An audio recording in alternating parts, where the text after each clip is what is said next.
high porosity, there's others who have low porosity. Now you can try and test this at home wherever you are. You can test if your hair porosity is low, medium, or high.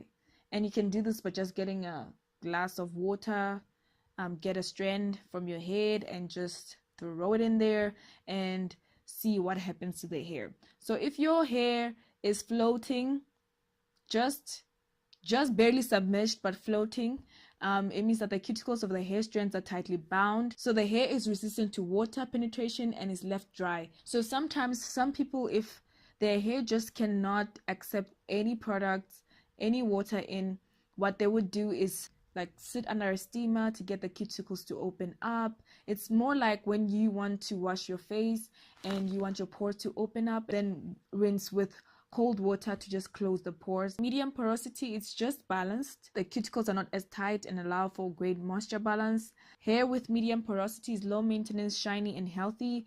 Hairstyles last longer and require less maintenance. And then with the high porosity, as much as your hair receives, it gives. Hair cuticles are spread wide, sometimes gapping with holes.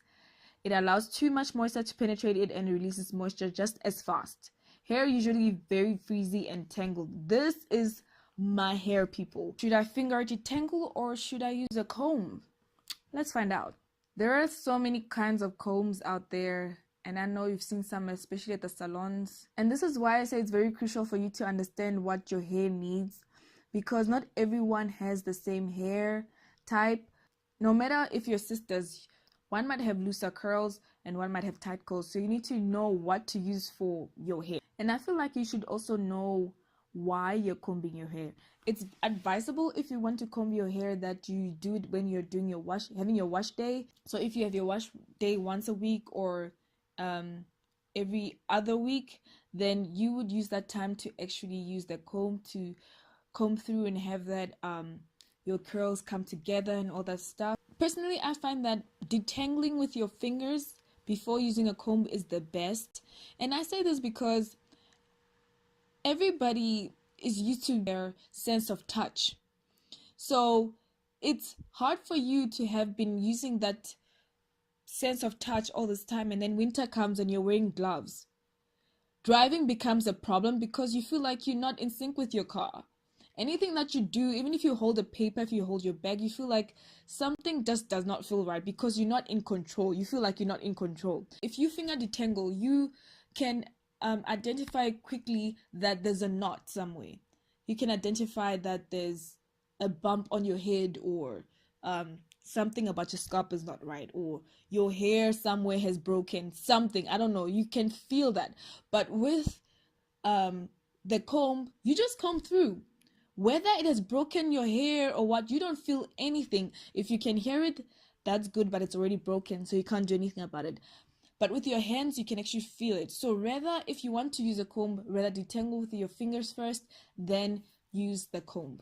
Look at all these ladies. Like, when you're combing your hair, you should be happy. You should have that smile that, okay, I'm doing something right. Not crying. And even the technique of combing your hair should be according to what your hair wants.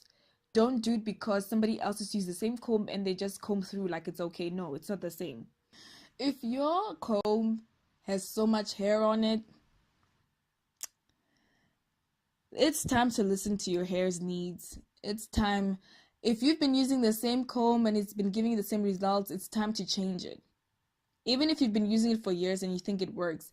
If you've been using a certain comb for your relaxed hair and now you've got natural hair, my friend, do something. Change it. So what does your hair look like currently? I might not be able to see it maybe, but you know how it's been for years. You know what you've been struggling with.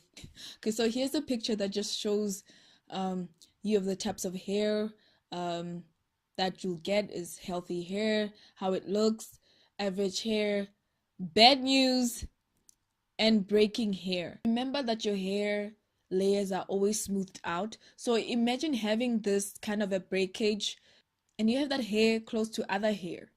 Obviously, you're going to get knots. You're going to get problems somewhere.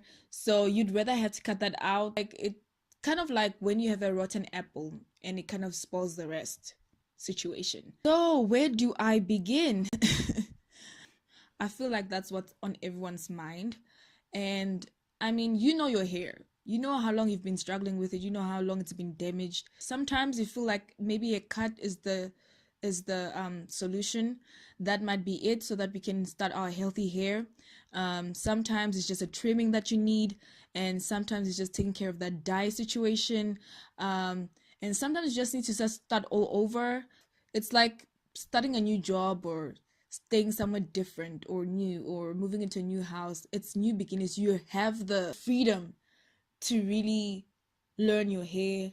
You have the freedom to do what's right for you. In my next videos, I will be sharing, I think, more of what you need to do to your hair, the routines, the regimens, the products that I've started using, which is the Rootos hair products, and just how they're treating me.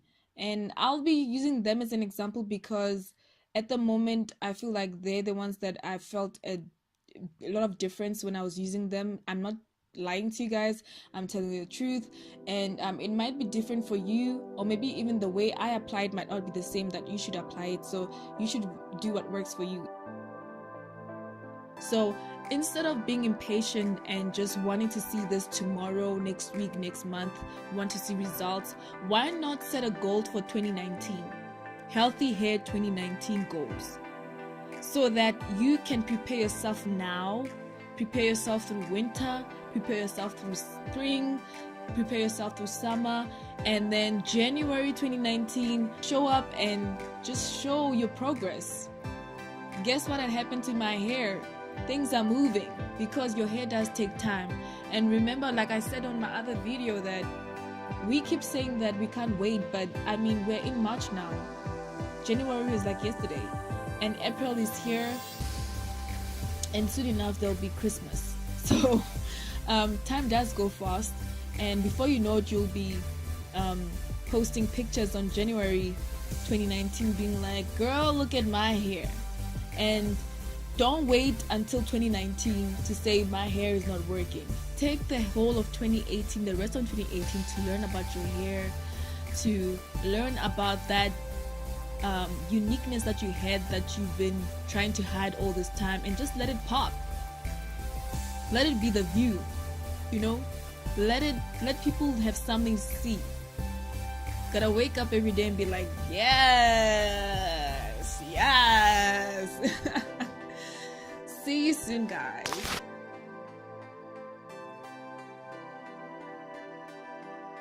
Please do follow me on YouTube. If you're not a YouTube fan, follow me on Instagram. If you're not an Instagram fan, please follow me on Facebook.